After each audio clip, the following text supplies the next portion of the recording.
వారికి ఏ న్యాయమో ఉంటుంది కదండి, అంతవరకు నేను కోరుకుంటున్నానండి. వర్సటైల్ సర్వీస్ ట్రస్ట్ ఆధ్వర్యంలో స్వచ్ఛతా హీ సేవపై అవగాహన కార్యక్రమం జరిగింది. అమరావతి రోడ్లోని Hindu College of Engineering and టెక్నాలజీలో నిర్వహించిన కార్యక్రమంలో పరిసరాల పరిశుభ్రతపై విద్యార్థులకు అవగాహన కల్పించారు.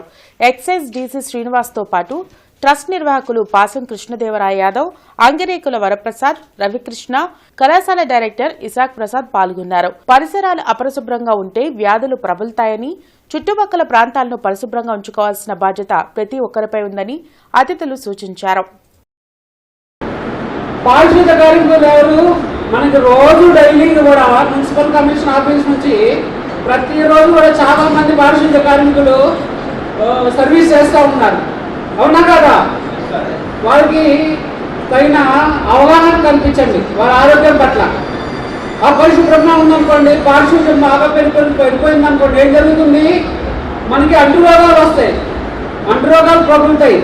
దోమలు ఇవన్నీ కూడా కొబ్బరి బొండాలు కానివ్వండి, చెత్తాచెదారం కానివ్వండి, ఎక్కడ పడితే అక్కడ కాకుండా నీట్గా తడి చెత్త పొడి చెత్త రూపంలో తడి చెత్తని సేంద్రియ ఎరువుగా వాడచ్చు. తెలుసా మీకు? తడి చెత్తని సేంద్రియ ఎరువుగా వాడచ్చు. మరి పొడి చెత్త అంటే ఏంటి? ప్లాస్టిక్, పాల కవర్లు, మిగిలిన వ్యర్థాలన్నింటినీ కూడా పొడి చెత్త అంటాం. అవన్నీ సపరేట్ చేసి మనం ఈ కార్యక్రమాన్ని చేపట్టడం ద్వారా మనం ప్రజలకి చైతన్యం కలిగించిన వారం అవుతాం. అర్థమవుతుందా? మీ అందరూ చేస్తారా? 69 ఏళ్ల వయసులో ఒక దోమ కాటు వల్ల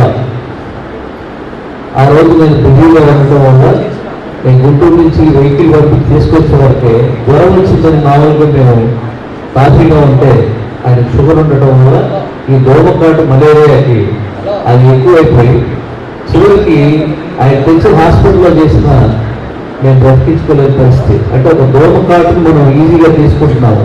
ఈ దోమలు కానీ ఈగలు కానీ ఇవన్నీ మన యొక్క ఎప్పుడైతే మన పరిసరాలు అపరిశుభ్రంగా ఉంటే అవి జరిగిపోతాయి, అవి పెరుగుతాయి, అవి మనకి రోగాల్ని ఇవన్నీ చేస్తాయి. ఈ వార్తలు ఇంతటితో సమాప్తం. నమస్కారం.